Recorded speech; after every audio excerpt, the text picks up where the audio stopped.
operate at coiner time, and there you go. There we go.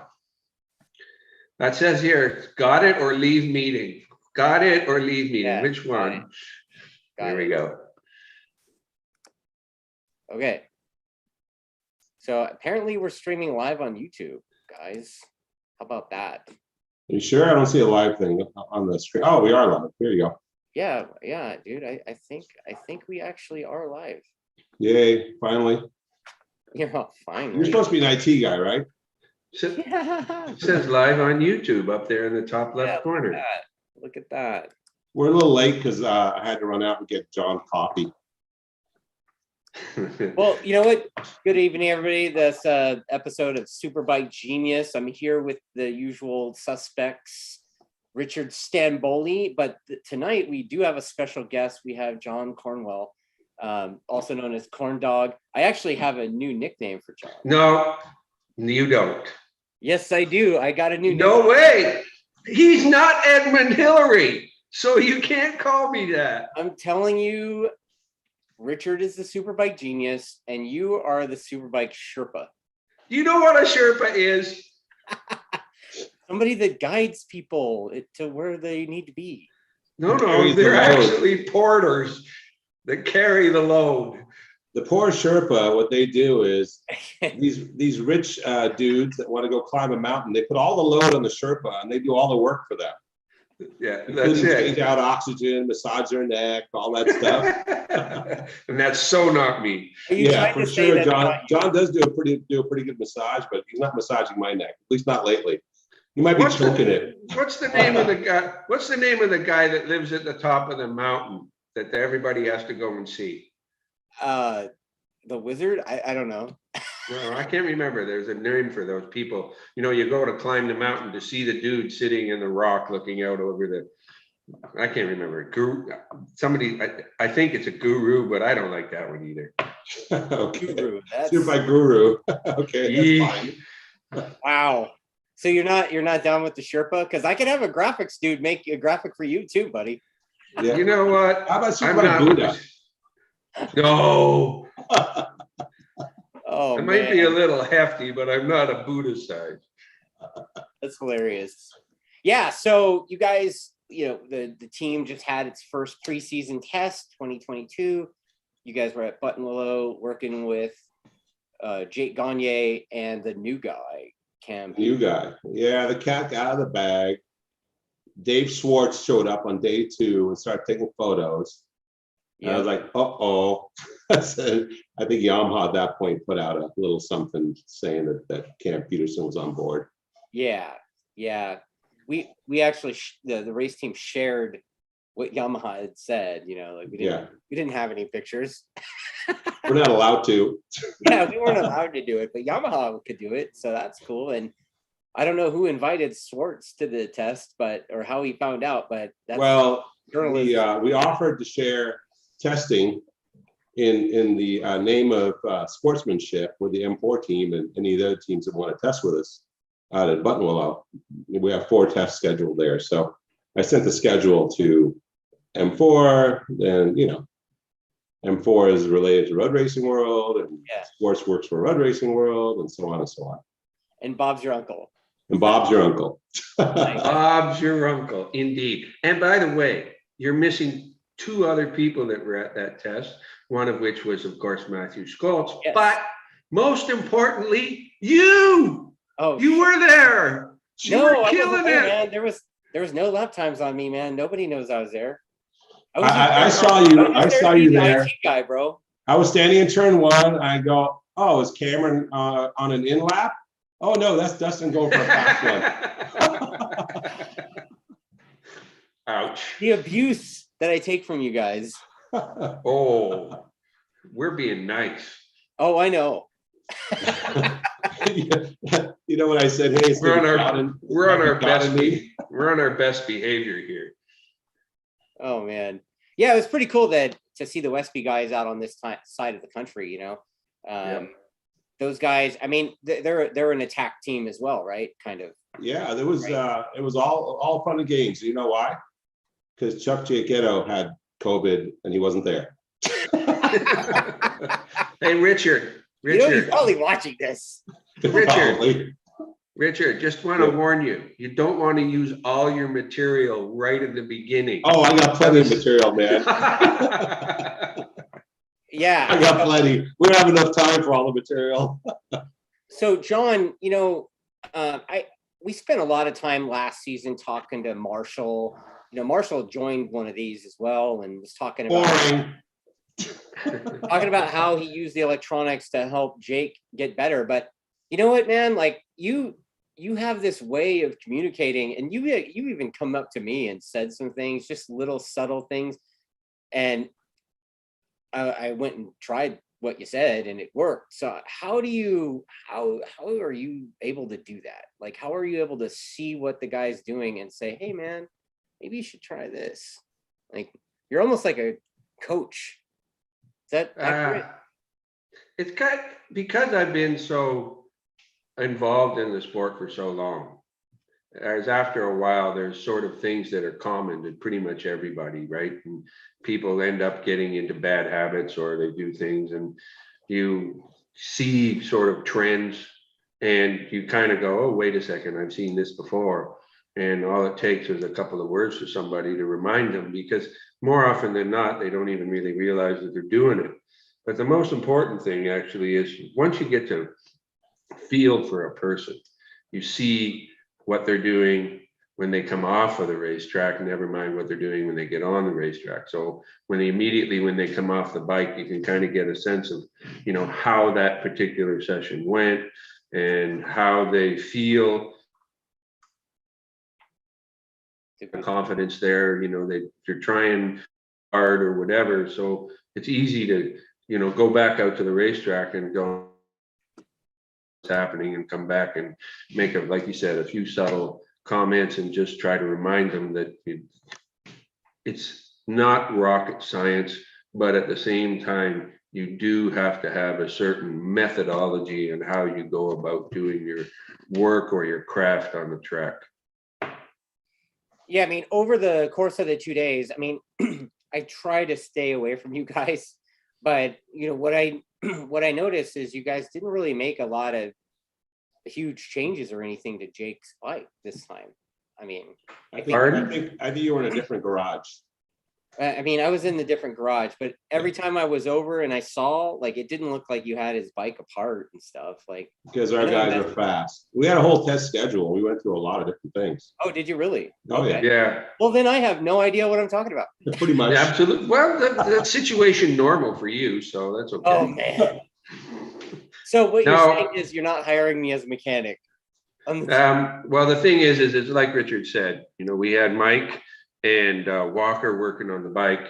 So when I ask them to do something, it gets done pretty efficiently. Right. And so a lot of the times, and also Richard has made these motorcycles so easy to work on that there doesn't seem to be a whole lot of wasted motion when you're trying to do, say, inches on the shock or do some stuff on the front end. It's quite simple, and you just get it done. And like you say, what, you guys actually did something? Yeah, we did. I mean, I saw a lot of work being done on the other bike, you know.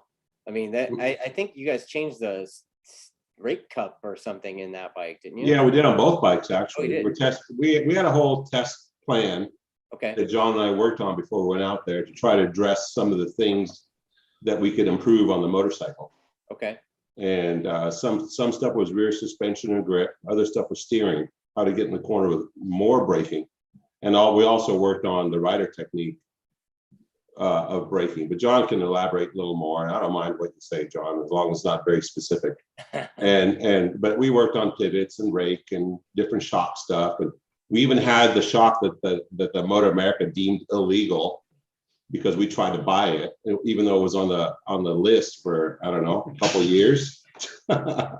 So we ordered the shock, and then all of a sudden it's illegal.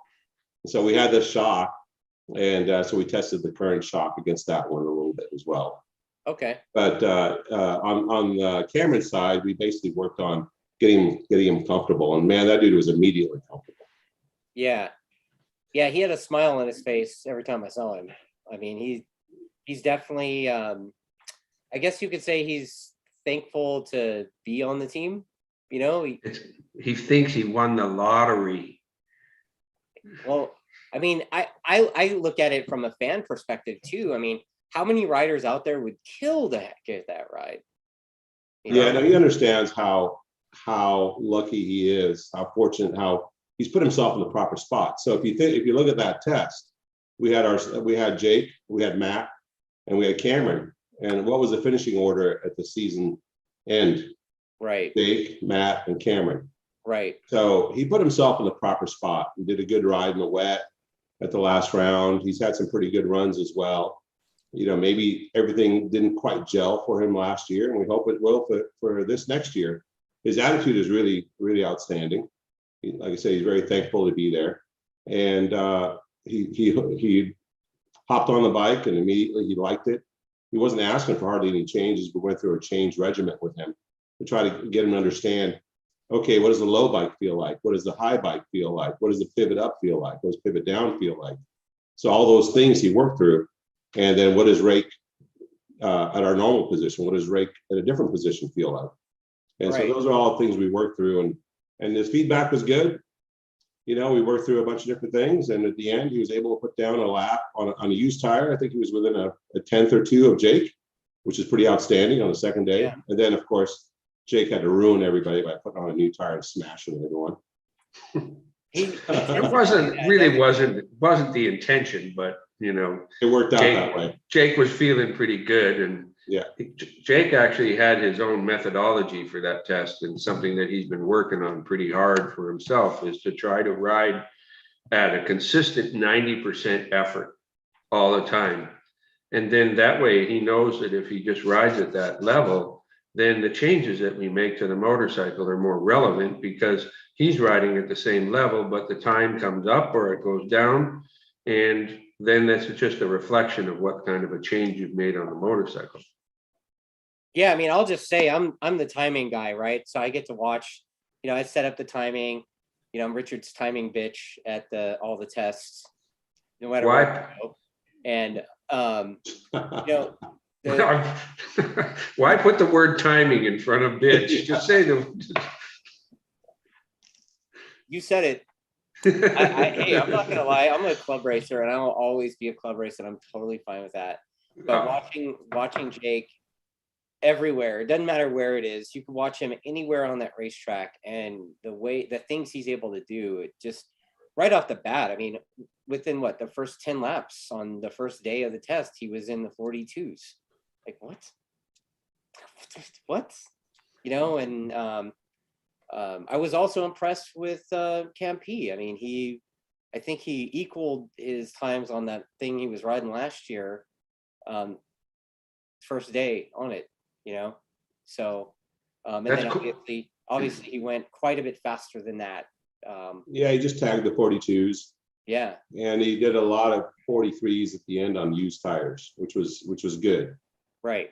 Some things he's got to work on is a little bit of distance. I think he'd been off a bike now for a while. Yeah. And so, you know, arm pump, soreness, all those kinds of things will come with more. He gets more time on the bike. Matt Schultz was actually flying as well. Oh yeah. You know, he got down within a few tenths of Jake at the very end there.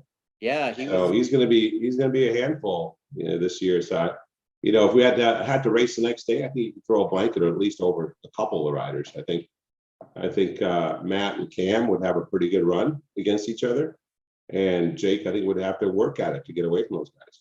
Right. Well, I mean, that goes into one of the first comments I have. This what's his name? Tishon Thurman. He says, "Are there any new technical changes to the R1? You know, we can't have pure Yamaha domination again." Why not? Why not? You know what? I mean, you know the win record, right? It's been a dozen years, and Yamaha's won every single championship except one. Right. You know, pretty much a dozen years. 2 years on ours, and about 10 years on the factory level. Right. You know, so it's a pretty damn good bike. You know, why not have a whole field full of Yamaha R1s? And Mark Gagne says he's not saying anything as those two boys are chewing you up. Yeah, pretty much. I mean, I And get we give Mark a lot of grief too when he's around. Oh yeah. Well, you guys end up basically pushing me towards him to probably get him out of the pit. Maybe, I don't know. But, we Isn't end it up hanging past, out. Like we've isn't it become pretty past good Mark's friends. bedtime? We've become pretty good friends at the track the last couple of seasons, and you know, he's always trying to get me to buy this pit bull razor to shave my head and stuff. And He yeah. got me one. Did he really? Yeah. Yeah. Yeah. So you know, Mark is cool, but you know, I did talk to Jake a couple of times and during the off season before the first test, and you know, he was telling me how he removed the crap out of the erector set out of his leg. Yeah, a couple And screws. Yeah. he said he was starting to run again, and I was just like, "You're running now too? Like now they're really in trouble, you know?" So. Yeah, he actually did say, though, it was quite interesting because Richard mentioned that both Jake and, Cam and Matthew looked a little worn out by the end of the second day. It's the first time I've heard Jake say that he had a little bit of arm pump. And it was right at the end of the long run on the second day. Not sure exactly what to attribute that to, although he had been trying to do some different things with his riding style. So maybe that was a contributing factor to him having to hold on a little bit tighter than what he would normally do. Well, I heard Matt Schultz mention something like that as well. He started getting arm pump and he was having a hard time holding on in that super fast transition from right to left. Yeah. I think Jake kind of said something similar. Yeah. At that pace, you know, the 42s and 43s at Buttonwell, it's a pretty physical racetrack. You don't get a lot of rest there. You know, what rest do you get in the front, that little front straightaway? So, you know, everywhere else, you're kind of off the bike, hanging off, pushing against the bars, counter steering, going through those S's on throttle, picking your bike, picking up your body and changing direction quite often. So it's a pretty physical racetrack when you think about it. Right. And it's because it's actually quite fast, like a lot of the stuff that you approach and all of the corners, you're approaching them at a pretty high rate of speed. So it takes a lot of concentration. And that also takes a lot out of you, even though you're not really aware of it. It's one of the things that separates the people that have done their homework as far as being fit physically. But, you know, if you're fit physically, you still got to be able to have that mental side of it as well. But those two things actually work together quite a bit. Yeah, I mean, I've said this before at other tests at Button Willow, and the biggest thing I noticed about all three of those guys is even though they're going faster than any club racer has ever gone there, I mean, they're like almost 2 seconds under the club racer lap record. So, but even though they're going so much faster, they're slower, quite a bit slower in the slowest parts of the corner. Does that sound right? It depends. Like the Sunset corner and turn one, the patience that those guys have. Jake specifically Jake's probably slower than anybody at the slowest part of the corner. But the thing is, it's like he's so patient and he's on the gas way before those guys are because he was so patient on the way in. Does that make sense?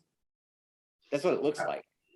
I haven't actually seen any data that would never confirm that, but I can believe what you're saying because he's arriving at that corner so fast that he's going to have to get the thing slowed up quite a bit in order to get it turned, to get it back over to the left in order to get to that turn 3 or turn 2. So yeah, I can see that. And it's not a bad thing. It's just a thing. I actually had some data from when Dustin rode our bike. Remember when we did the Dunlop test? And we had Jason and Dustin and Josh Hayes ride the bikes. And Dustin did a few laps on. Jake on his fastest lap was actually slower at the apex of one than Dustin. Right.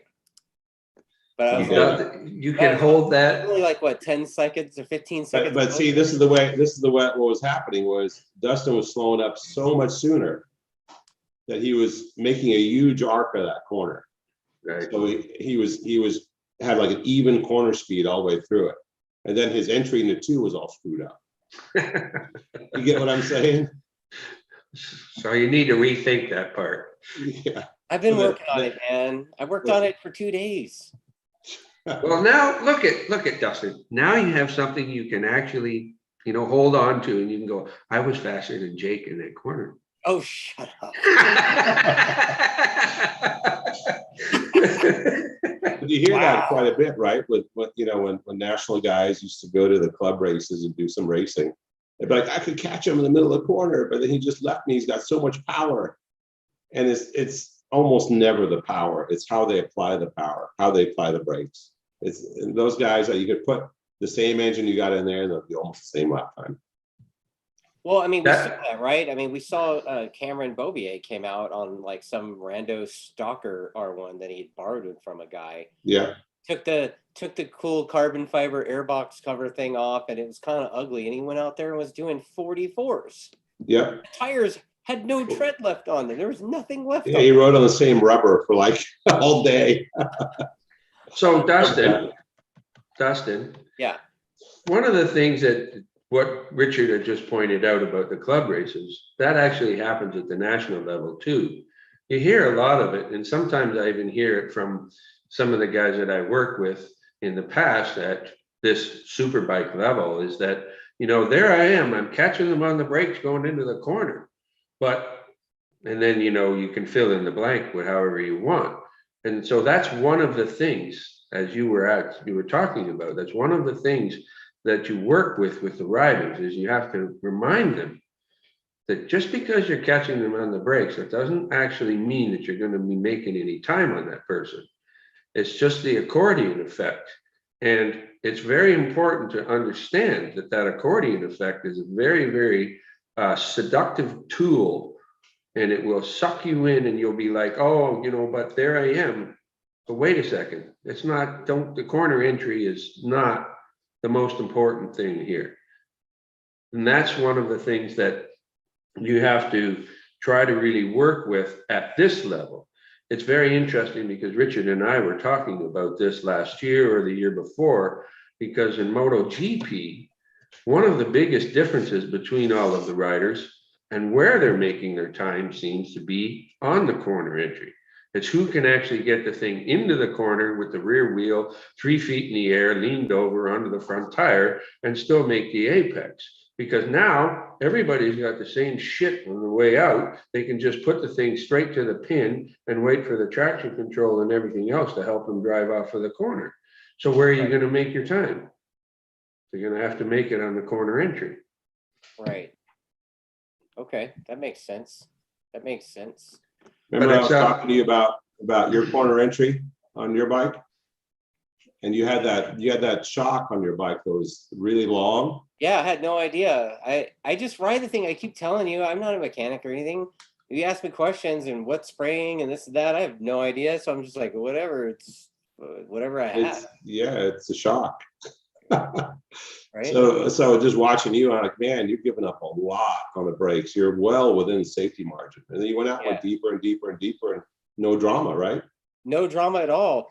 It's like kind of scary. I was like, man, the thing is, when you ride, I think you and I talked about this. I've been riding the school bikes, and it totally jacks me up after I ride the school bikes a lot and without riding the race bike, because the school bikes have that ABS stuff, and so you're kind of your brake markers get pulled back to accommodate the ABS kicking in and not slowing the bike down. So then you use those markers on the race bike, and all of a sudden it's like, oh man, it's a long way. The corner's way over there. Why am I? Yeah. So, also, like the change that because the shock is shorter, it did feel better through that fast sweeper, and then the transition to the left, like it didn't feel like I needed so much muscle to get it back. So I was pretty stoked on that. But I was dealing with my own little issues anyway. It was, drama with the dash and this and that, like whatever. But to get on the bike and get out and ride, it was pretty cool. And was it any better through Riverside? It was a lot better through Riverside. That's because you had so much. It felt like before, it felt like I had no front end before. I think I Right. told Richard that. I was like, man, it just doesn't feel like it's there. A lot of that. And he's like, well, now I know why it's not there, because your shock's like way longer than it should be. Was Yeah, that thing, what was that thing, Richard? 323 or No, 328? it was like in the 330s. Oh my God. Yeah, the thing was like a total stink bug.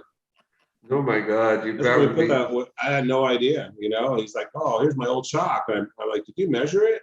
Just see where you're at." Like, holy crap, you can't be there. That doesn't work. Right. So I'm getting a couple of questions real quick.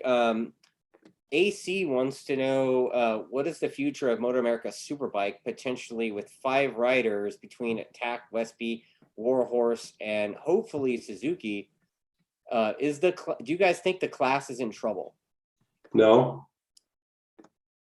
There you go. because if you look back at the history of all these racing, you always have like 5 fast guys that put on the show. You know, that was the case with MotoGP up until just recently. Was it Marquez and maybe Lorenzo and what they called the aliens? There were like 5 of them, right, John? Right. yeah. And so just consider these guys the aliens of Motor America. And then you'd have everybody from 6th place down about 10, 15 seconds back at the finish or longer. And Motor America is basically the same. You know, so, but I think there's going to be a little more competition than you think this year. I mean, Petrucci coming on the Warhorse bike. I mean, that dude's a real deal. He was a MotoGP winner just a short while ago. Right. You don't have to go back to the, 2005 to see a MotoGP win. That guy was a couple years ago. He was on the podium. So he didn't forget how to ride a motorcycle. He might have had a bad year or 2 on the KTM. How long was he on the KTM? 1 year? Yeah. Yeah, so maybe had a bad year on the KTM, didn't gel with the bike. Apparently they're in Italy with Dunlops testing that thing. You know, I heard he was riding somewhere. And I mean, you got the MotoGP boss of Ducati showing up the races. So I think it's a pretty serious effort. And our shop is still we're not a factory team. We're the official team, but we're a subcontractor to Yamaha. We build everything in house here at Huntington Beach. So we don't have the power of Ducati behind us. So I think that we have our work cut out for us. Honestly, I think people will be surprised that the competition might be pretty close. And Skoltz is going a lot faster. I think Cam Peterson is going to get up to speed before we know it. So there's 3 there, and then you throw in the Warhorse guy, that's 4. We could have some pretty good racing. And then I don't know who's going to be on the M4 bikes. They haven't announced yet, but maybe they'll put Richie Escalante on it at some point. I think he'll be pretty fast. And then there's a couple of BMWs showing up. Yeah, I heard Barbara on a brand new BMW. That's an alpha bike, right, John? Yep. It's a full-on alpha bike, so it's the real deal. Same as World Superbike probably.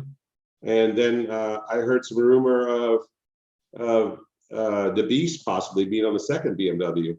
Oh. And if that happens, I mean, you got some pretty talented riders that can run up front. I mean, Barbara's no slouch. On Shivy's bike, I think he was like fastest guy on the racetrack in one of the events. I can't remember which one. So that could be 6, 7 people right there. That's a pretty good packed front field if you think about it. If those guys get their act together and they go and ride and get their bikes working and all that kind of good stuff. I can see that. I got a comment. Rick Crespo wants to know what bike that is sitting behind John, and that's the MotoGP CRT bike that Richard made himself. Built. He threw a World Superbike engine in a chunk of billet he welded together himself and went MotoGP racing. You make it sound so easy. Actually, John was our suspension guy in that project. That's right. Dustin, that bike is actually one of my favorite motorcycles. I had some of the most fun I've ever had at racetracks with that motorcycle. John's too kind. I wish I could be that kind. I know that motorcycle caused Richard to never sleep for like 3 months, and then so what's different? Well, yeah, it's basically like that's the Richard race program, right? Yeah. But every time I go to the shop, when I go and look at that thing, it's just like, man, it's just the coolest thing ever. You know that there was a lot of people that were coming over to our pit box from other factory teams to see that motorcycle because they knew that it was special, really special. Because I can't remember how it worked out. I think one of my friends in MotoGP paddock came into the garage and he started looking at it and he left and he told two friends and they told two friends. And the next thing you know, there was, 10 people coming by having a look at this thing. And it is a testament to Richard's ingenuity. And this is the one reason that we can call him a Superbike genius, to be fair, because that project is not something that just the average person can put together. And it was an effective tool, honestly, for what the resources that we had to work with that bike, and the limited amount of time that we had to be able to adapt ourselves to those Bridgestone tires. The results that he achieved with that thing are stellar. Thanks, John. Wow. It's true, though. I'm gonna have to give him a raise now. You have to pay them extra. Keep talking. Like an infomercial. Okay, so let's see. Rick Grabowski wants to know, how do you guys think Moto America can get more manufacturers in? Like, how do they get Honda and Kawasaki back in the game? Good luck with that. Those guys are just being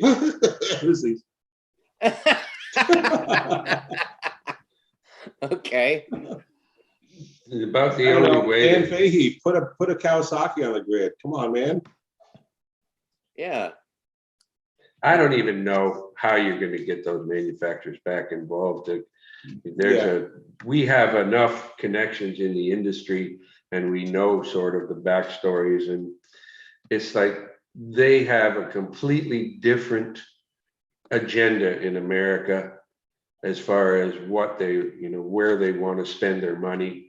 And, it's nothing to do with Moto America per se, and just kind of like the mindset of the management of those places about where and what is important to them. Yeah, I mean, DMG screwed it up. And basically everybody in the hierarchy of those particular organizations is going to have to die off before they think about road racing in the US again. Oh, That's wow. pretty much a true statement right there. Yeah, they screwed it up that bad, the DMG guys, whatever they call them, Daytona Motorsports Group. What a crock. Right. Yeah, those guys were terrible. Yeah, they am I mistaken by saying they had a reputation for kind of making up the rules as they went along? And then, oh yeah, the rules were fluid, and so was the starting procedure, and so was those stupid rolling starts, and so were the fines they doled out every weekend. We get fined $2,000, $4,000, $8,000. wow. So they take back what they gave us in purse, because they had a bone to pick with Kawasaki when we were Kawasaki at the time.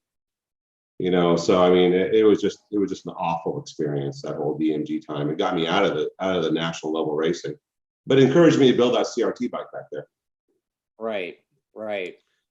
So Matt Testa wants to know, when are you going to do a whole episode on just chassis and suspension? I know Richard and I were talking about starting with a triple clamps video. Richard's been really busy, guys. Like, you guys have no idea, man. Like, that dude doesn't sleep. He works basically 7 days a week. There's basically 2 race programs happening all in one, because and you can correct me if I'm wrong, Richard. Maybe I'm talking. We've made no announcements. We don't know what we're doing yet. Yeah. So don't be pre-announcing what Yamaha does. Right. Yeah. All we know is all we know right now are the riders. We don't even know if we're racing Superbikes. Wow, man. Yeah, I know that you're building some 600s for some customers. Yeah, we've been doing a lot of dyno time. We've already have a few prototype heads, so we're gonna take one out to Butwillow on the next test and run it down. We're gonna run that course reverse, right?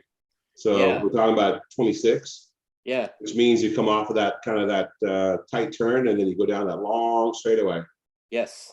And that straightaway's got a nice little like drop in it.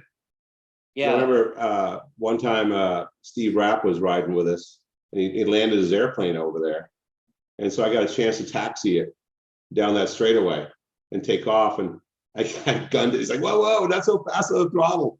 You know, and there's like a little dip, and then the airplane hits that little dip and then just went, whoa, jumps in the air. So it'd be fun going the other direction. I've ridden it before, the other direction myself. And they're going up into Riverside backwards, man, you're going to be going, what do you think, John, 190 miles an hour? Got to be something close to that. Yeah, it's going to be like a Brainerd setup, but I think the Riverside is a little bit tighter than Brainerd, turn one, you know, the old Brainerd. And so I think they're going to have to slow up a bit, maybe go back a year. What do you think, John?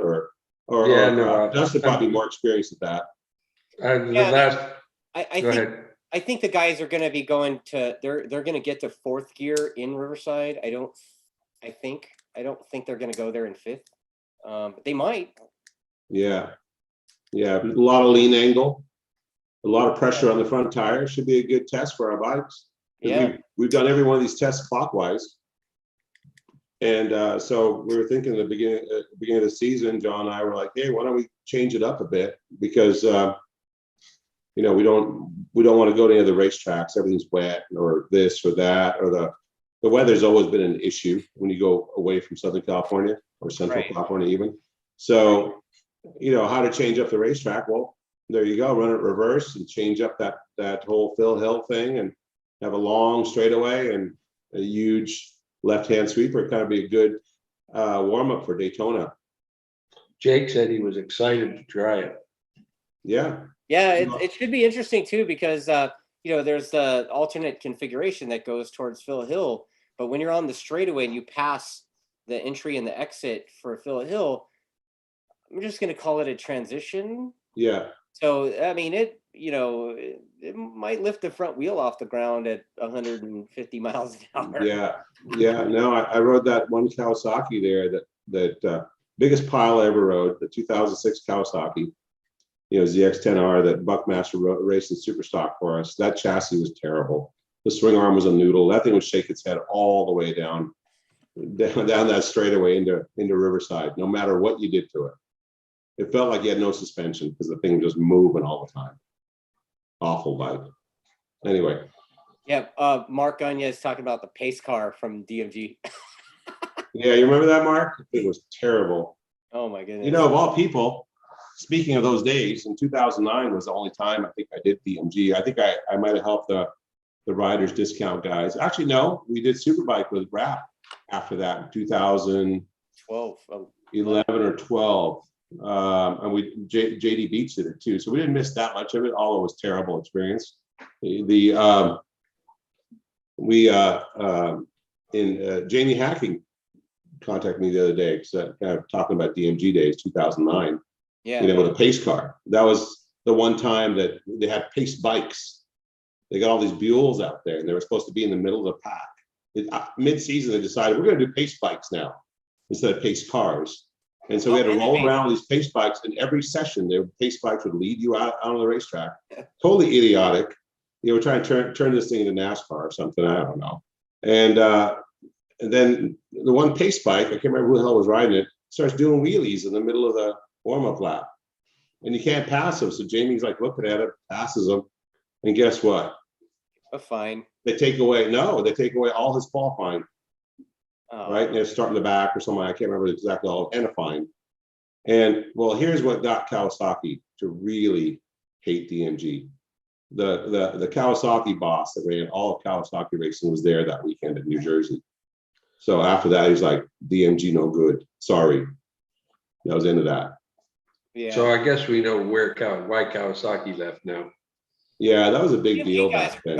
There was many reasons up after that, with rules making and things of that nature, or before that, I should say. And that was just a nail in the coffin. Do you remember the rule or the year that AMA decided that they were going to have kit bikes available? So Kawasaki went ahead and started to build those ZX 750s. And they were going to be America only kit superbikes supplied from KMC. And then all of a sudden they shit canned that deal, and Kawasaki's program, Superbike program for America, was kind of based around that. And I remember being in Europe and talking to one of the Japanese guys, and he said the same thing. He said, AMA, no good. We spent a lot of time and money developing that motorcycle so that we could have something to sell and it would improve the class. And then they changed the rules and it's no good anymore. So that's exactly what happened with DMG in the back end, because Kawasaki is supposed to have their own team and they could not come to terms with DMG on the rules. Every time they went to Japan and said, we have this rules package, DMG would be like, nah, we decided to change it. No, we're not going to have Superbikes. We're going to have 600s. No, these are the rules. No, those are the rules. The Japanese just threw their hands up like, we're done.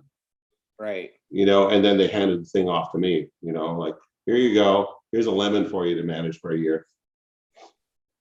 So I'm going to answer this dude's question with a no, but I'm just guessing it's going to be no. But that Rick guy wants to know if Richard can make him some trick parts for his 92 FZR 400 RRSP. Yeah, let me put that on my schedule. I mean, sorry, Rick. It's just, we're just way too busy, man. And then Rich Grabowski wants to know if you guys have any thoughts on Kyle not running Superbike this year. Yeah, it's too bad. I wish he would. Yeah, same here. I wish he would too. Yeah, that's why I encouraged. I mean, when we were having the little rules debate, you want to call it, with Motor America, they wanted to change the wholesale, the Superbike rules. They always seem to gravitate towards, let's remove some cool stuff off the bikes and that will make people enter the class. And we always try to explain, no, that doesn't change anything. It's the travel, the gas, the flights, the crew, all those things make it expensive. The fact that we run in a country it'd be cheaper to run World Superbike in Europe than it would Motor America. You know, and that's a fact, because they cover a lot of different things in World Superbike.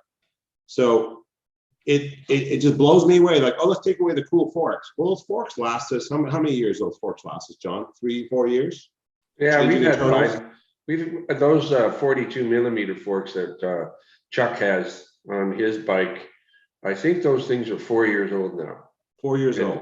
And they're still fine. You know, you check the bushing clearance, you check a few things, and they're not even close to being out of tolerance. So that's the thing that we've always talked about with the people that make the rules, is like, you're not making things any cheaper, because you're going to have to go through 5 or 6 sets of just standard front forks in order to, in maintenance costs.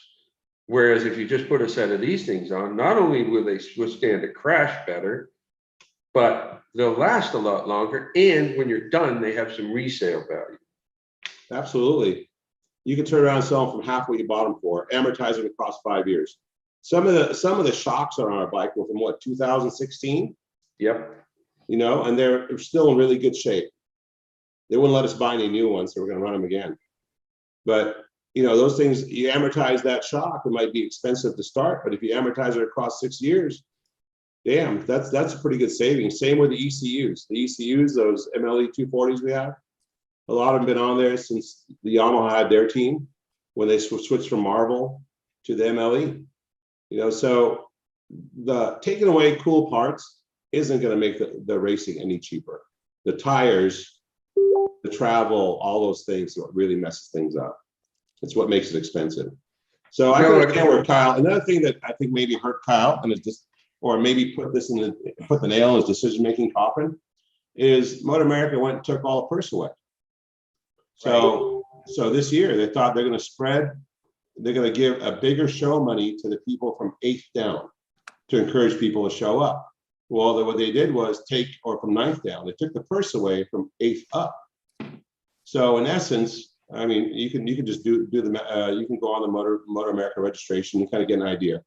If you finished in the top 5 last year as a single rider, every single event, you'd make $100,000 through the year. Right. Now, you at most you can do, if you finish in the top 5, is $70,000. So in essence, they knocked the guy back 30K. For our team, it'd be 60K if we finished every single race in the top 5. You know, let's say we crashed out a couple, whatever. Okay, call it 50K. that's still a pretty good hit to a team like Kyle Wyman. Right. You start knocking back that, and maybe he's got a hard time finding some other sponsors. It makes it easy to say, hands up, Harley's going to pay me to ride a bagger. I'm good. So I'll tell you something else, Dustin. And this came up back in the day when I was working with Honda in 2006 and stuff, and the DMG thing started making noise. One of the things that brings the spectators to the race, that puts butts in seats, as they say, is them being able to come and look at the motorcycles and say, man, that's a really cool bike. Look at the stuff on that thing. That's unobtainium. I'm never going to see that anywhere else except at the racetrack. And that is, I remember when we were at Road America one year with the DMG rules, and the bikes are all looked like super stock bikes. I had a guy come up to us, and it was with Larry, and we were running stock forks. The bike, the BMW, just looked like something that he rolled out of the paddock parking lot for the spectators. And the guy rocks up and he says, hey man, there's a Beamer out there in the parking lot that looks way cooler than this thing. How come you guys don't have front forks and really cool swing arms and stuff on these things? And that to me was like the light bulb moment right there. It was like, yeah, okay, I get it. These people aren't just coming here just to see the racing. They want to see cool stuff. That's actually what got me back into this form of racing, is when I learned that Motor America went and homogenized the rules to work with World Superbike. And so the idea when World Superbike was coming to the US, Laguna Seca, the idea of the days when the AMA guys would jump in the World Superbike rounds and finish on the podium or fifth or sixth, I said that's a great path. To have our bikes just like them. The technology is shared with the factories over there. If you want to build yourself a BMW or a Kawasaki or something like that, you'll be able to talk to those guys in World Superbike and get some information, because that's the idea behind this whole rules package. And for them to kind of backpedal got me pretty, uneasy. I hope they would keep things the way they are, not for our sake, but for the sake of the sport. Because going back to DMG days when stock forks, this and that, man, the fans just ran away from the place. It was awful. And Richard brings up a really good point about the thing with the World Superbike being able to jump into that class as a wild card rider. If we don't continue down this path with our bikes as they are currently, when World Superbike does come back here, we're not going to be able to go and be competitive in that class. And we have some riders here that I think that could finish in the top 5 in a World Superbike race on our racetracks with our bikes.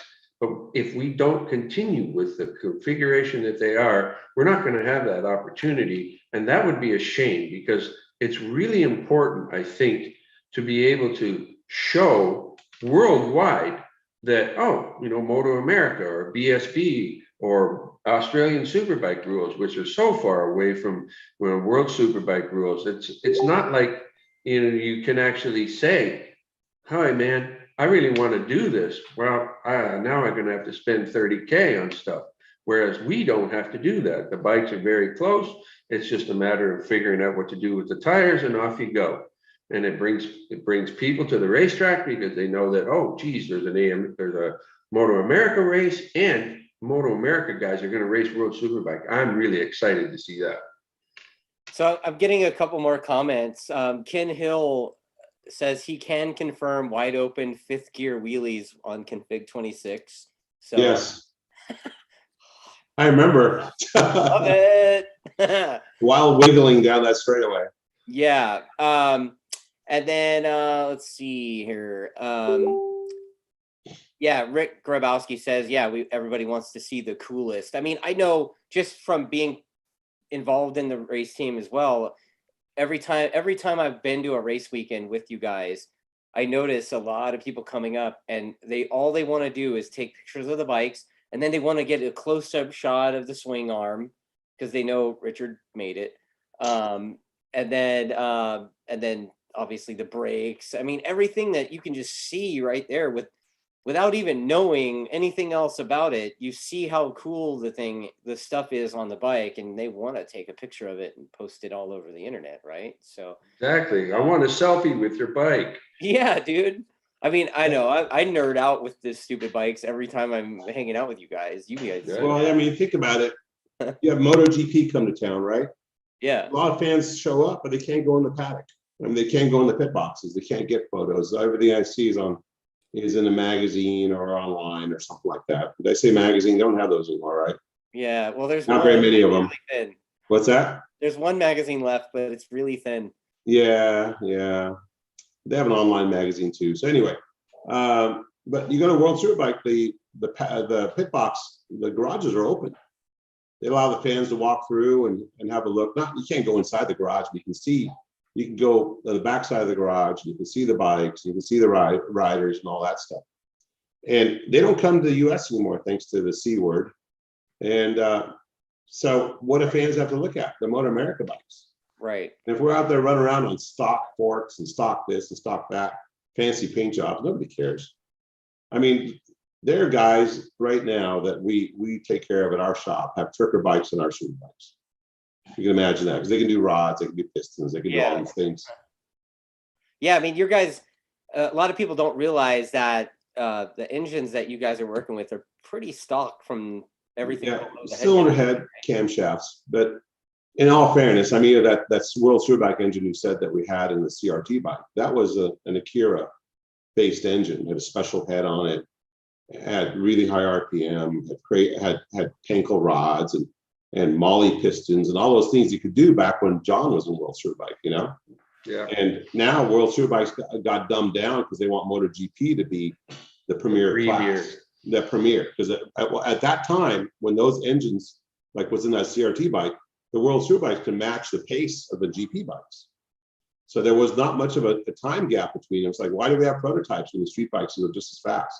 So FIM came in and it kind of dumbed down Superbike. No, it wasn't FIM, it was Dorna. Dorna. Yeah. But I mean, they made the FIM come up with the rules and whatever, you know. Gil Ramos is saying that a selfie with corn dog is on any bike is worth 15 horsepower. So yeah. Well, Ramos needs a lot more than a selfie with corn dog. He also asked me to ask corn dog about something with a yellow tank top. A yellow tank top? What's the story about the yellow tank top? Dang. I don't know. I'm going to have to try to search my memory bank because I can't remember anything about a yellow tank top. I was like, I don't understand that, but and then let's see. Matty Testa says Richard for Motor America president. I don't think I could make it in the door these days. I'm not sure they'll let me in the pit next year. Andre Pettis wants to know when are we going to be able to buy Attack merch online? I know we hinted at making some T-shirts last year, dude. We could. Yeah, so Richard's gonna Genius graphic. I'm waiting for our sponsor, TrackDaz, to help us get all this stuff organized. I'm working on a bunch of other stuff for you already. I guess what kind of, first of all, ask him, what kind of merch does he want? Yes. He probably wants T-shirts and hats and stuff. What? What? Sorry, I didn't hear that. Hats. Ball caps and T-shirts, John. Yeah. I would have. We got to work on that. Maybe some tube tops. Yeah. You know what? When we were Monster, we kind of wanted to do the whole team shirt thing, but it's always like a weird thing when you're selling team shirts and you got some big company's logo on it. Yeah. You know, you got to go through a lot of steps to make sure it's okay to sell it. Right. So it kind of stuns the growth of that whole program. But yeah, we need to do something for sure. Wrench Bros Motorsports saying that he wants to at least have XXX size. XXX.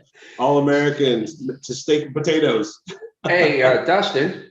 Texas medium is what we call it. Is that Dustin? Medium? You should throw this out there to some people that watch your show that they could come up with some sort of a cool design for a T-shirt with Attack Performance. Yeah, I mean, I did get Jason Medema out of Colorado to make that Superbike Genius graphic for this. It's kind of funny. Yeah, there you go. Richard doesn't like it because the caricature's head's kind of pointy, but it A round head. My head's like a Cone Pirelli tire. head. But My it head's is like a pretty funny. Pirelli rear tire. It's not It's pointy. like Not a it, cone. it's the bald guy with the lab coat on with a stethoscope plugged into the number 1 R1. That's pretty funny. Are we supposed to talk about this test? Yes. Do you have some questions about a test? And how's that Cameron Peterson doing? Yeah. Okay. So, Richard, I mean, I know you have some data overlay stuff and that kind of stuff, but tell me your thoughts on the first couple of days working with Cam P. Obviously he had a positive attitude, but tell me more. Well, I mean, it was like a breath of fresh air.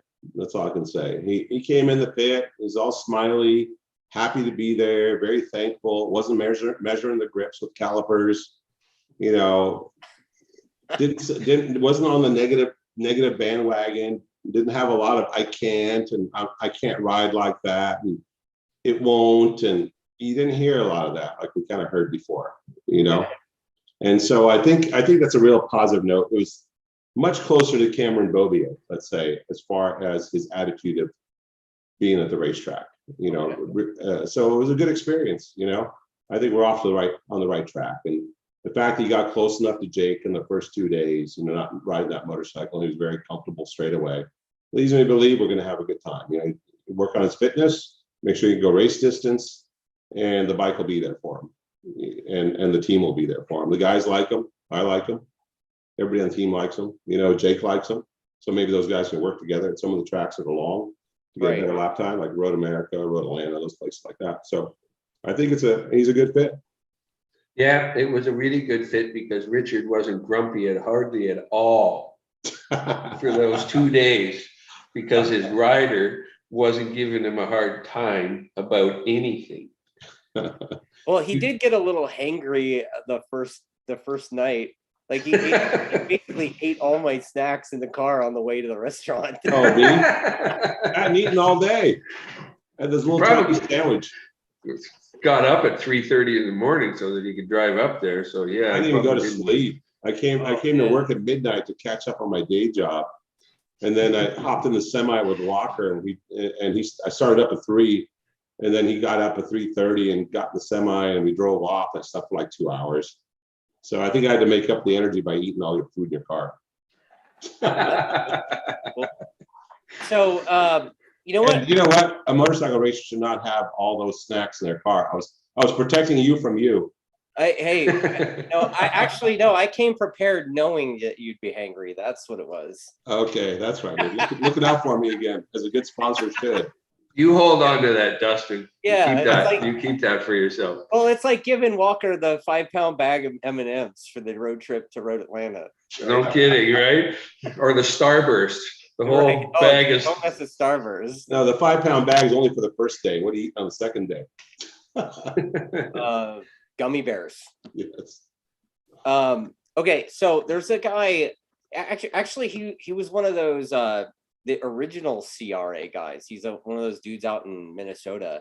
Okay. And, nice people out there, by the way.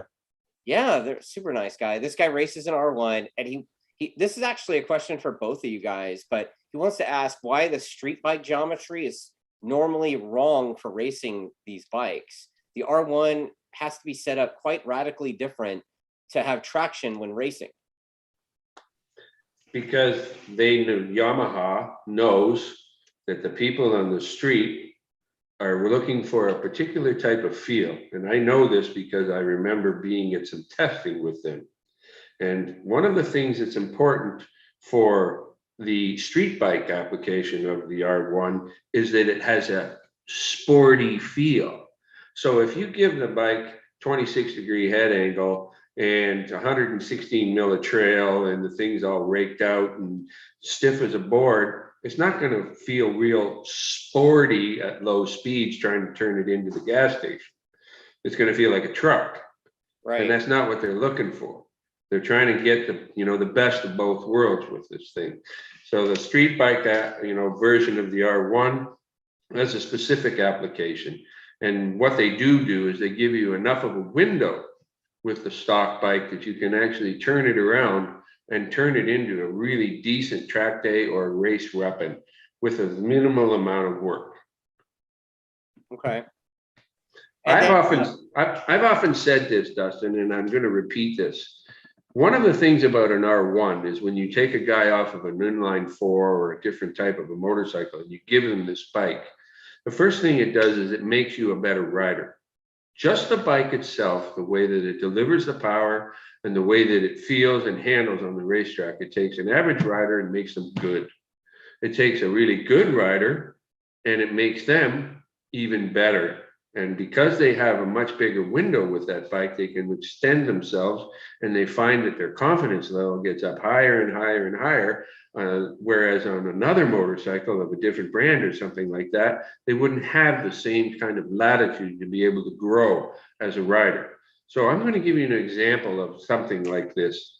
And when I was working in 2009, when the first BMWs came out, we had the factory bikes.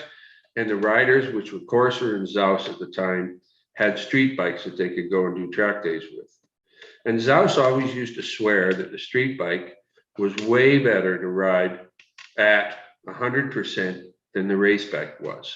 And the engineers never believed him until he actually proved it to them at Valencia one year when we were there for a test.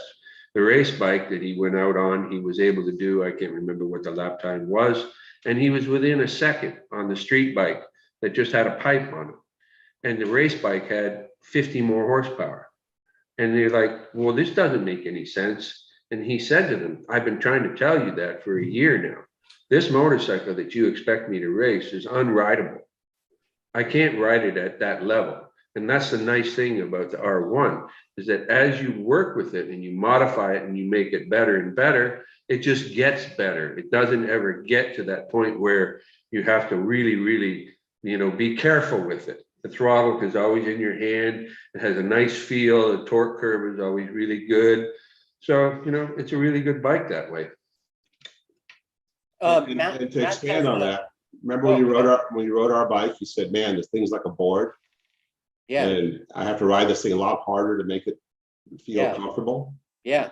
I mean, so basically these pro level riders that carry so much G-force in the corner that they need a certain amount of spring to hold the bike up.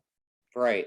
So when you put enough spring in the back of the bike or enough damping to be effective at that pace, you end up basically overpowering the front. And that's when you have to start thinking about raking the bike out, take some of the load off the front, or adding trail and give the guy some feel because the front end's all squashed down now. And stiffening up the front and to match and having enough valving and all those things to get that balance back.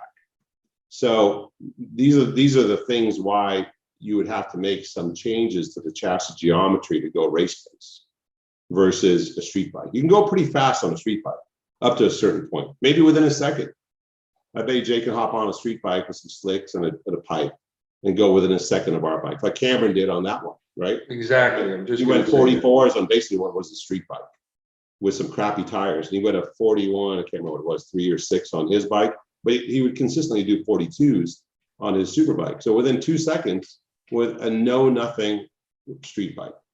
So that's pretty damn good, to have a bike that just roll off showroom floor and with some tires and a pipe. Right. So that's the way you got to kind of think about it. That is trying to maintain the geometry that the guys can actually ride at that pace. And that's what makes the bikes. That's when you have to start doing something above and beyond with stock, with a suspension and the triple clamps or yokes, as the Europeans like to say, and the rake offset and all that kind of stuff. Linkages, swing arms. Yeah, all that. Swing arm pivot. Yeah, chassis flex, all those things. So you guys start working on. Going back to the test, Matt Testa wants to know if you talked to Campy about a base setup prior to him riding, or did you guys set up the bike similar to Jake's at the start and go from there? Yeah, interesting you say that because Josh Hayes wrote it and he gave us his feedback. And then Jason Pridmore also wrote it, got his feedback. And of course, we had some feedback from Josh Herring the year before. And they all had kind of similar reactions to how the chassis felt. And so John and I talked about it. I said, why don't we back the bike up into like kind of a little bit more of something the average guy can ride? A little bit lower bike, a little bit softer, maybe a little bit better power slide type scenario. And he started with that, comfortable with it straight away. And then so it wasn't really a Jake Gagne setup. It was more like a mid-season Cambobier setup when we started getting more edgy with the motorcycle, more, like a razor blade going through the corner, on rails.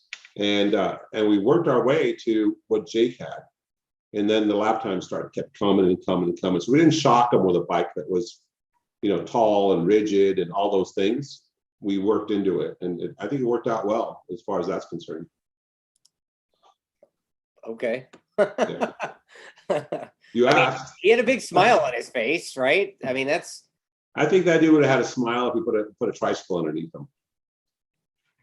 Yeah, I mean, we had a joke. We had a little running joke about his pace because it was faster than so The previous guy. Yeah, like first time out. I think attitude has a lot to do with it, man. Yeah. I mean, I'll be honest. Josh came into the team thinking that he was going to be super duper fast and faster than Jake, because he beat Jake a bunch of times when they were in super stock. Because I helped him in super stock, and Right. and those years, I think Jake might have been on a Superbike. I can't remember. And Josh was faster quite a bit, and he came in the team thinking, oh, I'm going to be on Cameron's Bovier's bike. I'm going to win everything. I'm going to win a championship. And I don't know what happened. Realized that it was going to be more work than he thought, or having the kid on the way and all those things. He just was a different guy than I worked with in 2018. So I'll be straight up with that. Right. And with that came kind of a negative feel throughout the whole year. And it put, when you come into the pit with a negative feel, it puts a negative attitude on the mechanics.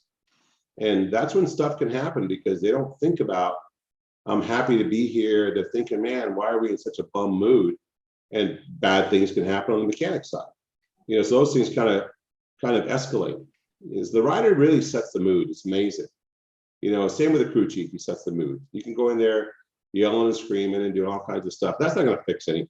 It's going to make more mistakes. So I mean, we're human. We make mistakes, and when that happens, you don't stomp the guy in the dirt. You talk about it. You go, hey man, you guys need to look back for each other. Let's do a better job next time, kind of thing. Right. And that's why you have two guys on a bike. And so the rider's kind of the same thing. He's not the quarterback, but he's definitely an important part. He's the most important part of the team. He's the talent, right? And so if he comes into the team with kind of a gnarly attitude, it really sets a tone for the year. Yeah, that makes sense. Yeah. I got a guy, Tango Down. That's Tango Down. Yeah, Tango Down. He wants to know, how come you never used Josh Hayes when Heron had their vid last year? We brain farted on that deal. We should have probably used him. He was, when he hopped on Heron's bike, he's within a second and a half straight away. Not straight away, but with a little bit of work with a day with no rest or anything. I think we should have used him. Don't know, just brain farted. Okay, that's like super honest. Yeah, basically. I know Josh was upset at us when we put Tony on there. But Tony got the job done. He was still pretty fresh, and finished second straight away. So I mean, Tony did a great job for us.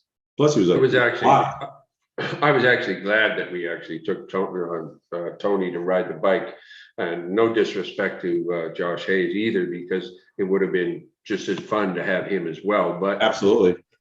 And what I was interested in was to hear what Tony had to say about riding the R1. He's never ridden an R1, but he has ridden a very, very broad spectrum of other motorcycles in both disciplines, World Superbike, actually all three, like World Superbike, Moto2 and Moto GP. So he brings a kind of a different perspective on what he's looking for from the motorcycle. And it's always good to get that. And it was really especially good to have Josh ride the bike at the end of the season for us at that Dunlop tire test, because that gave him an opportunity to see how the bike evolved and how much it had changed since he rode the motorcycle. And it was important for us to be able to get some feedback from him, because he has a different feel for certain things about the bike than some of the other riders. And some of the stuff that he talked about was quite valuable for us. And we've actually moved forward with some of his ideas on the electronic side of things to make improvements. Oh, yeah, that's a fact for sure. We talked about his comments quite a bit. So it was important for us. Sorry, Josh, for pissing you off. Still one of my favorite riders I've worked with. Yeah, he won his first championship with us, and no one remembers that probably. Well, I think you still have a #1 bike from him sitting. Yeah, it's his Suzuki. Yeah. I was gonna sell it to him, I think, for like $4 grand. He said, "Nah, it's okay, keep it." He's so cheap. I might just give it to him. I'm not gonna live forever. Matthew McComber says that he's like, talking about Tony Elias. Would you guys have him do a few more rides on the R1 if given the opportunity? Yeah, I mean, you never say never. You don't know. Right. Like I said, he was fun. I like working with him. He's definitely has that Latin side, up and down. Like, this is great, this is shit. So it was fun to hear. It was fun to hear his stories. He has a lot of stories: MotoGP, Moto2, all those things, Ducati, Honda. Whatever he rode so many bikes. But yeah, you never say never. You never know. Wow. I thought it was leathers here. He left his bag here with his leathers. I would like to actually put him back on the bike, but I would like to put him on the bike and not let him drive us through the freaking ground with all the changes, because the best he ever did on that bike was the first race at Pittsburgh, when we really didn't do a whole lot to it. We just made him ride it. And it was after that when we started jacking the thing around, and we kind of lost our way a little bit, I think. But having said that, his idea was to kick the front end out even more. And we tried that at this test on Button Willow, and you know what? He's right. We can probably go even more. Yeah. So you got to take you got to take everything with a grain of salt. So some things that we did for him were probably not so necessary, but on the other hand, some of the ideas that he gave us is going to make our bike better. Same with what Josh did, right? So you take all the information, even what Pridmore said. You take all the information those guys had, and we combine it all, and we end up with a better motorcycle. Yeah, I mean, you guys, the biggest thing is the preparation to win races, right? I mean, that's the whole reason why you guys are testing. It's the whole reason why you have the new guy on early.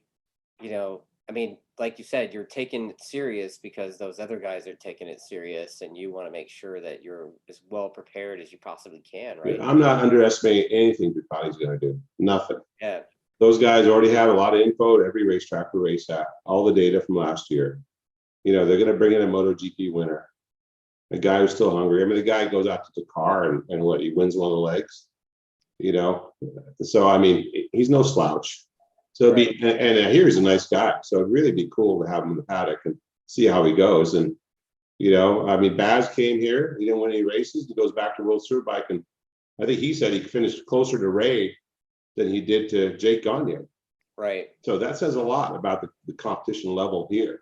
I think we just need to improve on that. What you're really saying is you want to go World Superbike racing. Yes. Yeah. Sign me up. Let's go. Can we leave tomorrow?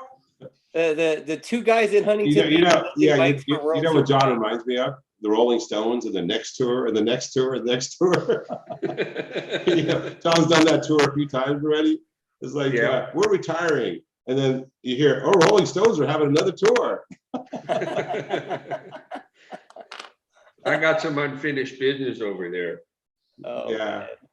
I'd like to do a couple rounds for sure. I mean, I think that's what we're learning here. and how well Jake is going. It'd be really cool to stick him. Plus, he knows a lot of those tracks. It'd be cool to do a wild card, 1 or 2 of them at the end of the year. There's like 3 rounds, I think, at the end of the year that we could possibly attend. Maybe Portimao. Who knows? I got to talk with those guys at World Superbike. They accepted us, and we're going to let us go to Indonesia, but Jake opted into the surgery, so we couldn't go. But it was good for him. He got the screws out of his leg, and he'd be a lot healthier now going this season. But we'll first we got to make up for our deficit from the nice little Motor America sting going into next year, and then we'll think about how much we got left over. We can do the Portimao thing. Chris McCreary wants to know, he's not sure if this was talked about before, but what are you guys' thoughts on the super sport class and the mix of motorbikes? Yeah, the balancing act. Yeah, so you've got the 1000 Ducati, basically, right? 955, I think, is what it is. But whatever, it's a leader bike. GSXR 750, the Triumph, whatever the Triumph 765. 765, and then the R6 and whatever else. There's a 670. There's a 675 MV Augusta, I think, that's going to run. And I was just reading some stuff just in the road racing world where Chris is talking about maybe trying to see whether they can dumb down a 750 Suzuki to slip it into that class. No, they're working on it. What I know is I don't know if it's 100% accurate, but there's this guy in the UK that's worked with Chris before. Has a lot of Motec experience, so I think he's building a drive-by-wire for it. I'm pretty sure, and so I'm pretty sure they're gonna do a GS6R 750. I just don't know how quick, Scott Smart, the whole World Super Sport, Dorna, FIM, this, that, whatever is gonna get the balancing act properly done before the season starts. And so the first couple races might be rough, which would be too bad because the first race is Daytona. It's the fastest race on the calendar. So it doesn't count for points. Okay. But it'll be interesting to see what the balancing is like then. If that 1000cc or that leader bike Ducati 955, whatever, just rides around everyone straight to the front, then you'll kind of know it didn't work. Right. Because it should be, the idea is to make really close racing and have a lot of manufacturers in it. And I understand where they're coming from. The R6 is a great motorcycle. They're not making any more of them, but it's still a really popular motorcycle. The Suzuki 600 is kind of on its last leg, and there's no real other 600s in the field. The 636 was never really fair against those other bikes because it makes a bunch more horsepower open, and that one's going to be open too. So that one's going to keep the same rules and be able to get stacks and all these other things. So that one's going to be fast as well. So it's going to be interesting to see how they handle all these things, and I hope they get it all done up front, because it sucks when you're a racer and rules get changed on you every weekend. Right. 2 weekends from now, you're gonna have a restrictor. 2 weekends from now, you got to put 20 pounds on your bike. Like, where the hell am I gonna put all that lead? Why don't you guys get your act together first before you go and you start running the series, and not adjust as you go? And I hear this a lot. We're gonna adjust as we go. Well, that's what DMG did, and they ruined it.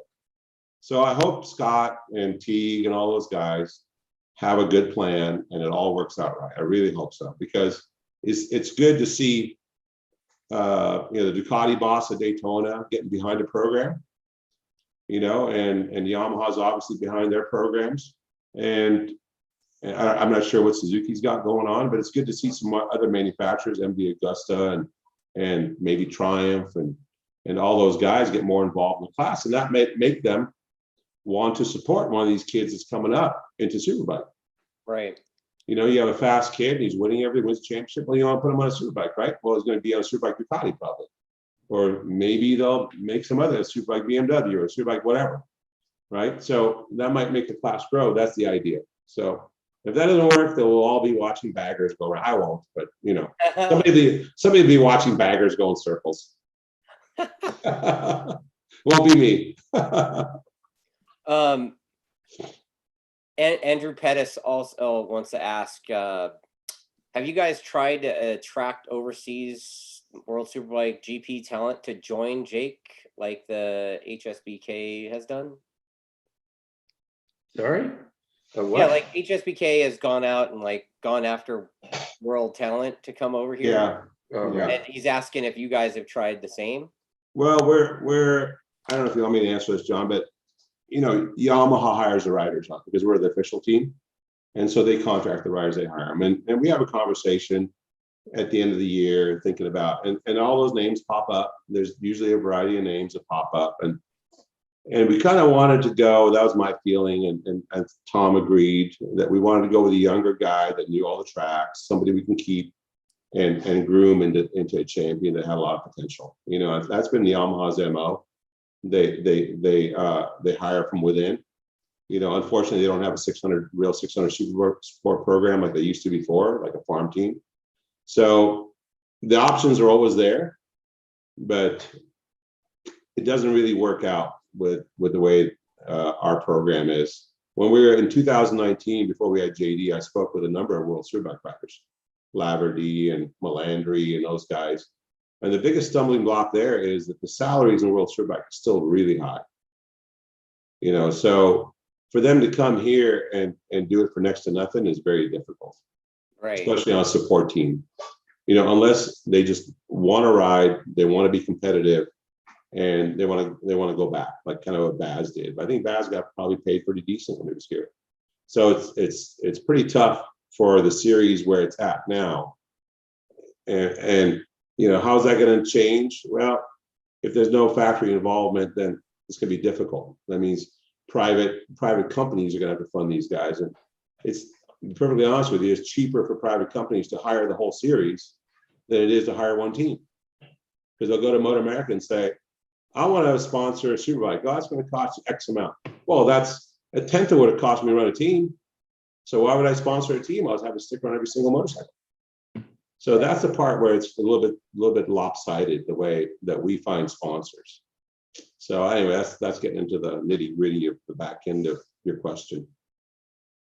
Let's see. Jay Goes Racing wants to know if you guys ever considered Hayden Gillum. I've worked with Hayden before myself. I don't know about whether Yamaha has actually considered him, but he's actually had a pretty good career. Unfortunately, Hayden is stuck with the same sort of problems, if you want to call them that Jake Lewis has, in that he's pretty tall. And so it makes things a little bit more difficult to work the bike around somebody like that when you've got, a particular set of variables that you're working with, and the bike works in this window. It requires a whole nother rethink. So I like working with Hayden, and it would be good to see him on another competitive bike, but probably not this one from my side of things. Yeah, the other problem with Hayden Gillum is he's been out of the scene. So the name doesn't come, if you don't show up, the name doesn't come up. Right. That's the problem. Like, you're not going to just grab somebody off the couch when you have a dozen other guys that are clawing at the job. So you make the list, you go, okay, this guy, and you put them in some kind of hierarchy and who's available. This is our number one choice. And, and then you go with it. Right. Well, here's actually, somebody has a question for me. Yay. All right, I'm good. I'm done. Matthew McComber wants to know how come Laguna Seca TrackDaz are so much more expensive than practically everywhere else. Laguna Seca. Is the track super expensive? And we have like days that are, some of the days that we do are over $500 and per rider. And Laguna Seca has been going through some interesting change, and I'll be straight up, it's weird. It's something, until this past year, we'd never experienced this before, where all of our days previously used to be 90 decibels. And, you can kind of do a day for like $300 or something like that at 90 decibels. But this past year, we were granted the opportunity to pay a lot extra money and have 105 decibel. And what that means is that big stress that a lot of riders have with the sound restriction nonsense goes away. So that's what you're paying for. You're paying so you don't have to have drama. I mean, we've had events where the first session somebody popped, at a 90 decibel day, somebody popped like over 100 decibels and they got thrown out after the first session.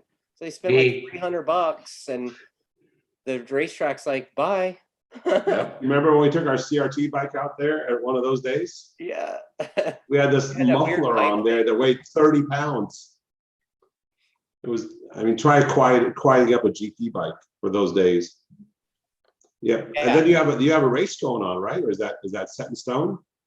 Yes. This year I have the Friday, the TrackDaz event has a Friday, and then the CRA is racing that weekend in this summer. I think you guys are in Washington racing that. Yeah, weekend. Bummer. We'd like to have raced it. I'm sorry, man. We got what we could get, dude. Push it back a week. We'll stop in and race it. Dude, I don't get a choice, dude. I got a weekend and we took it. Right?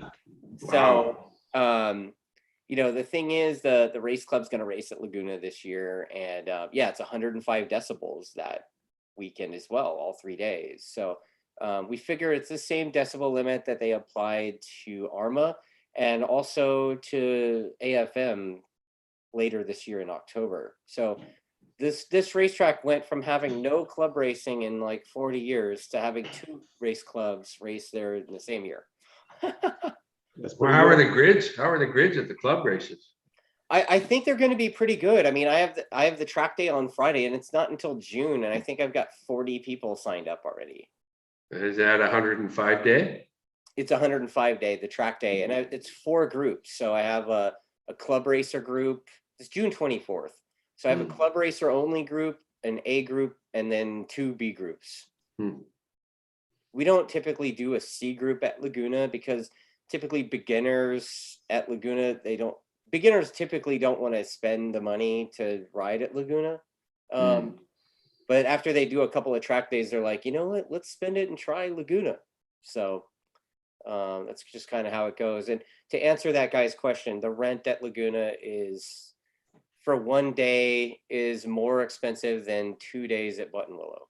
To give some perspective, and you're spending anywhere from 185 to 200 and something bucks to ride Buttonwillow, right? So there you go. Hope that answers that question.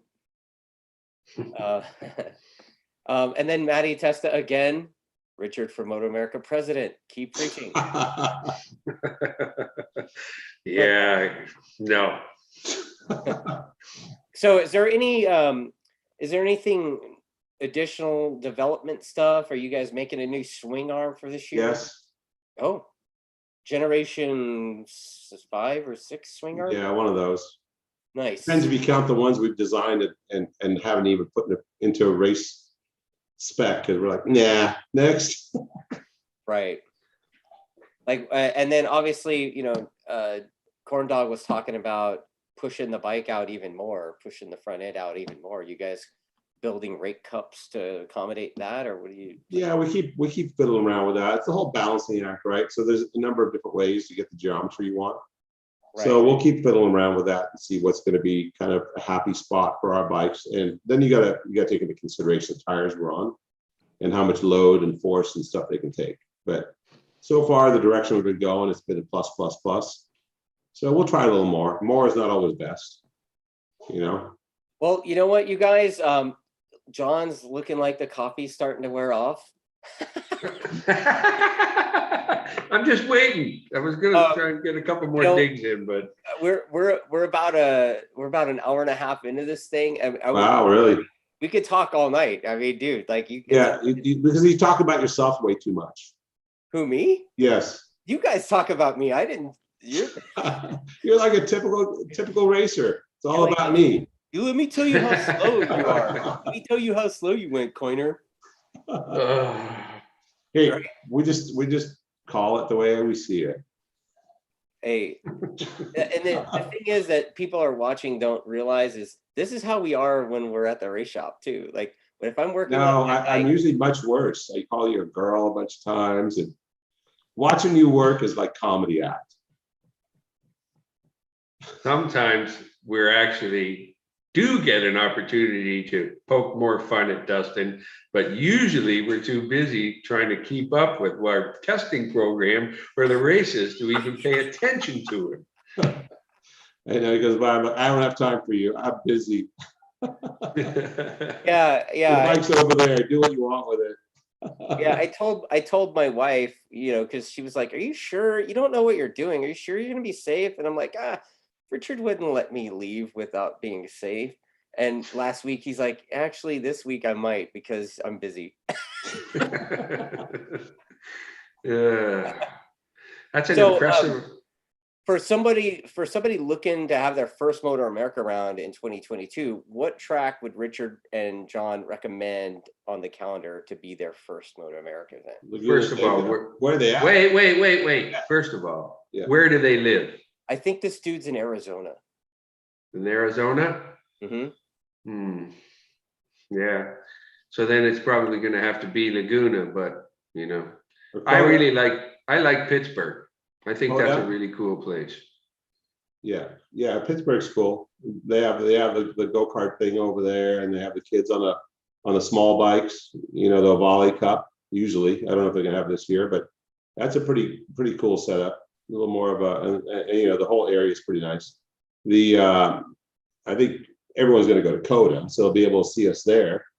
The Right. MotoGP will be there, so I think that'll be a good event to go to if you want to go. I think the hotels might be a little bit difficult. Same with hotels in Laguna. They get bought up pretty quick, so they get pretty expensive unless you're willing to drive about a half hour. Right. Altamont Springs or whatever, right? Yeah, somewhere. Yeah. Yeah, and then Vince Uria, he's a club racer with the CRA here in Southern California, and Vince is asking a really mean question, and because I'm like Ron Burgundy, I'll ask anything. So Go ahead. and I know the answer, but I'm gonna. What's Vince's last name? So I can remember him. He says, "Would Richard ever consider Dustin as a fill-in rider?" No. I think Dustin is great in his own realm. There we go. This is what I mean. My realm is supporting the sport, and so helping club racers come up. There he goes, talking about himself again. Do that. Like, I'm not a racer. Like, Somebody's got to talk about him. Oh, stop! Here we go. Like, I knew. You know what, Joe, Dustin? That guy, the fellow that asked that question is actually asking a question that has probably some deeper meanings than he really realizes. One of the things that we really struggle with is trying to find new talent. And, trying to find new talent at a Moto America race sometimes really doesn't work out that well. Right.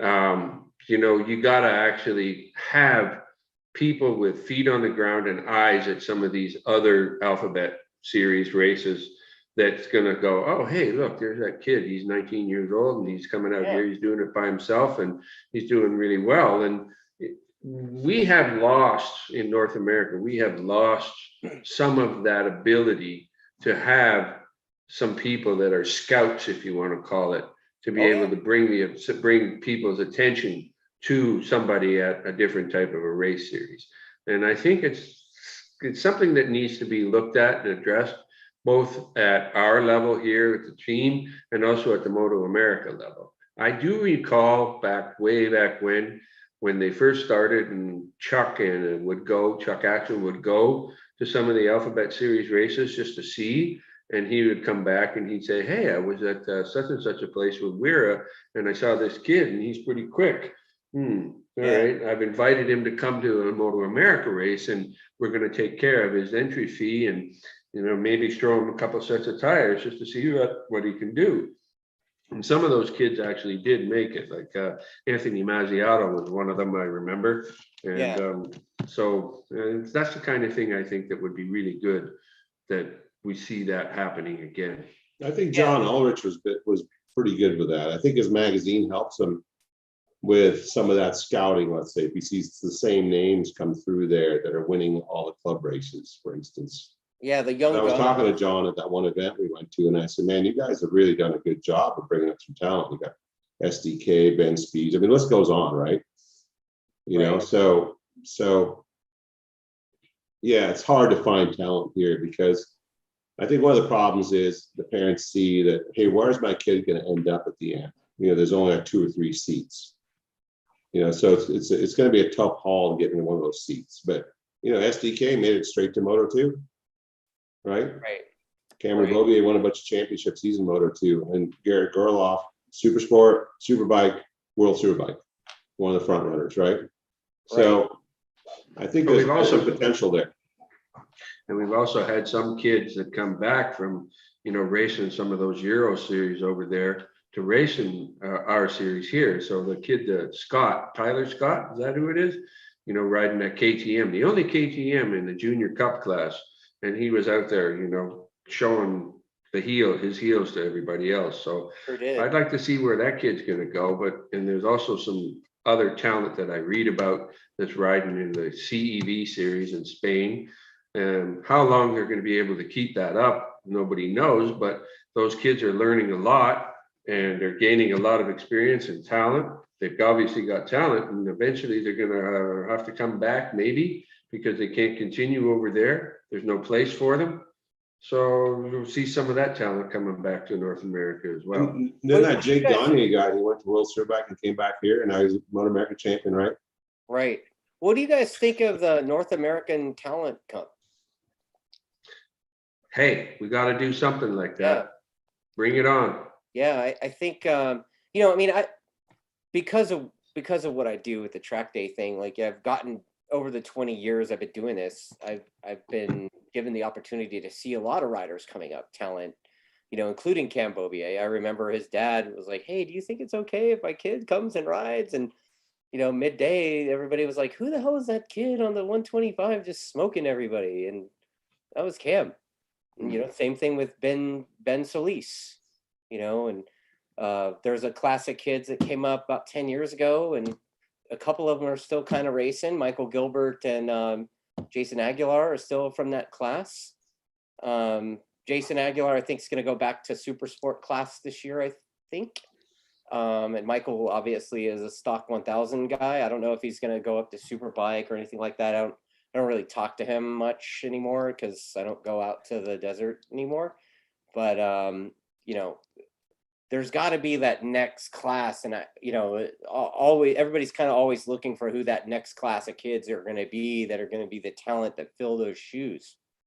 Well, we're bringing one guy up, you know, Cam Peterson. He's worked his way up, you know, super stock champion, 3rd last year in Superbike, and worked his way into our team. So, you know, we can only do so much. Right. Hopefully other teams can do more. Exactly. What do you guys, there's a bunch of people asking about PJ Jacobson. Like that guy. He's a really talented rider. Yeah. He was actually affected by something you were talking about earlier about changing the rules after the season started. You know, they dumped a bunch of weight to his Ducati. Yeah, I didn't agree with that. Also, they just trucked a bunch of. I didn't agree with them letting them race that motorcycle in the first place because it outclassed the rest of the field by a bunch. You know, they should race a different model of that bike. But at the end, they threw a bunch of weight at it, and I don't know what happened. And he got caught on fire and ruined his career, basically. Right. So hopefully I can see him come back, you know? Yeah, he was definitely fun to watch on the 600 and on the big bike. Yeah. Kids got we gotta go. What'd you say? All right, we gotta go. All right, you guys. Well, dude, it's been fun. Best of luck to you guys this season, and hopefully the rumors are true about that thing out in Daytona. What rumors? I can't confirm or deny. I cannot confirm or deny that Daytona appearance. Yamaha will say all when they're ready. Right. Yeah, it's like, man, come on. They're really busy over there too. Oh right? yeah. So, I mean, Supercross is happening, so Oh yeah. that takes a lot of time and energy. Absolutely.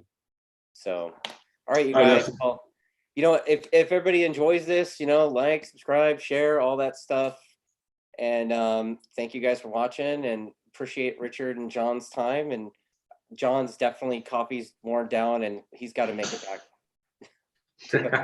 Back to the hotel he goes. And Richard's probably gonna go and prototype some more shit. Absolutely. Yep. I had coffee too. I'll be here till like 2. All right, you guys. All right, later.